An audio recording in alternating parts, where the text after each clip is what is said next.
Haha, good morning all. I was going on my morning constitutional, as they say, and I thought I would do just a quick video to go out among with today's videos as well. So it's going to be hopefully a quickie. But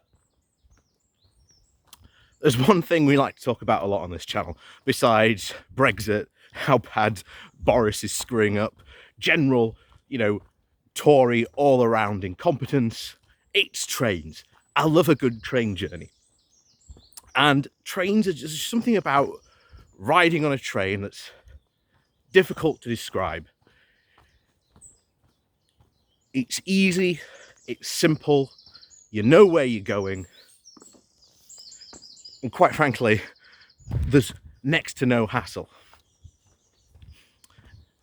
And of course, this week is going to be a lot of talk, almost certainly the right-wing press, about how bad the trains in this country are, which I will agree, the trains in this country are run awfully.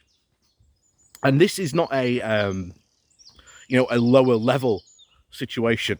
The employees of all the different companies up and down this country deserve a massive pat on the back, because especially during the pandemic, they went into work, they kept the railways running for crucial and important workers who needed the railways to be kept running for to get to work and to get to places where they needed to be. And of course, during that time, they didn't receive a pay rise. They were promised, well, we're going to improve your hours, but give you better conditions. And of course, this is what this strike, especially this week, is ultimately about. It's not about ruining people's summer or anything like that. Couldn't be further from the truth. Hang on, let's get this runner out of the way. Let the runner come through first. Morning. Morning, mate. So,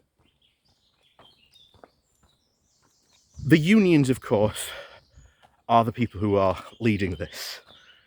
And ultimately, this is what the members themselves of the union have voted for. And I agree with them 100%.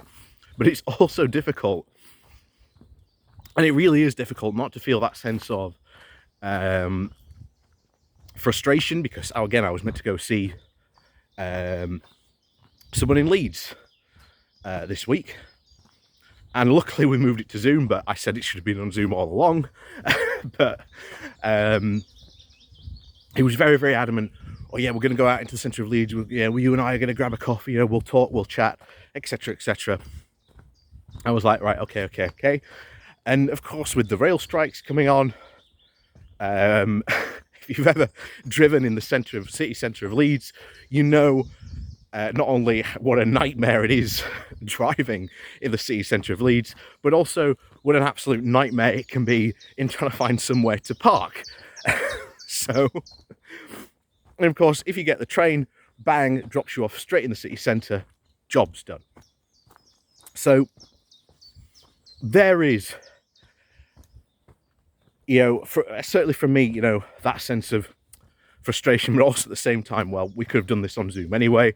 So to me, it's no big loss. But I do understand that, that frustration that a lot of people will be feeling this week of, who especially rely on getting the train to work. So I do understand that frustration that a lot of people are going to feel.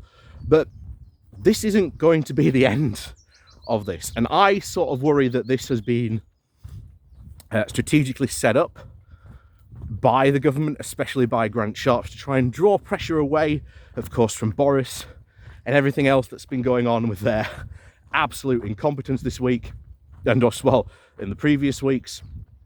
Because we just heard today that in the last minute talks that were meant to take place before the strikes happened, essentially they did two things. First of all, the government didn't even turn up. Grant Sharps himself didn't even turn up to these talks, didn't even bother to send a representative. The other thing, of course, that Grant Sharps has come out and said is it's not the government's responsibility you know. It is, you know, trail and travel is the lifeblood of any country. And when things like this, you know, come to a stop or a halt, there's always going to be some problems in the economy somewhere along the way, especially now.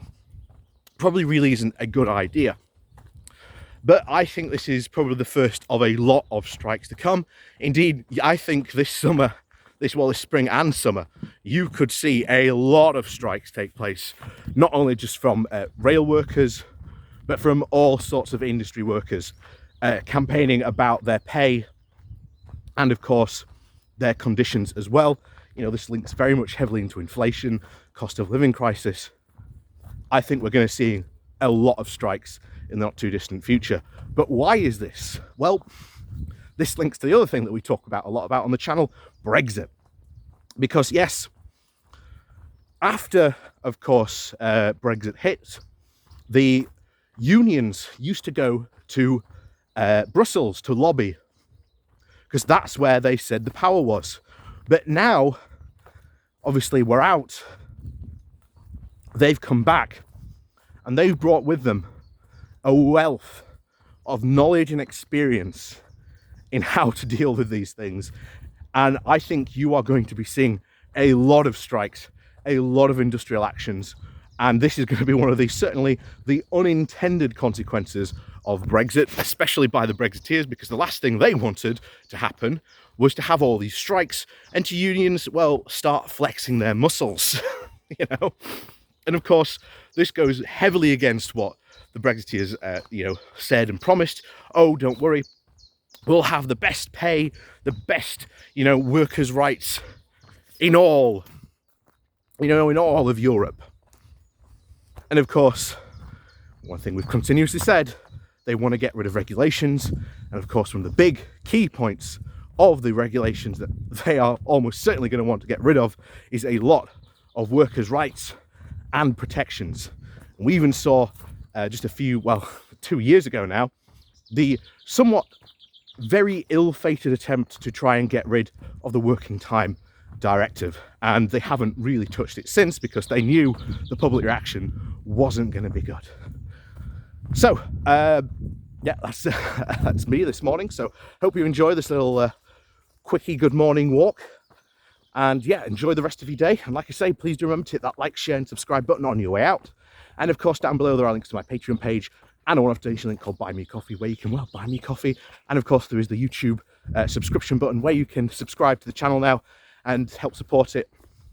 And you get all sorts of little bells, whistles, and badges as well that you get access to. So with that, as always, thank you very much for watching. We'll see you all next time.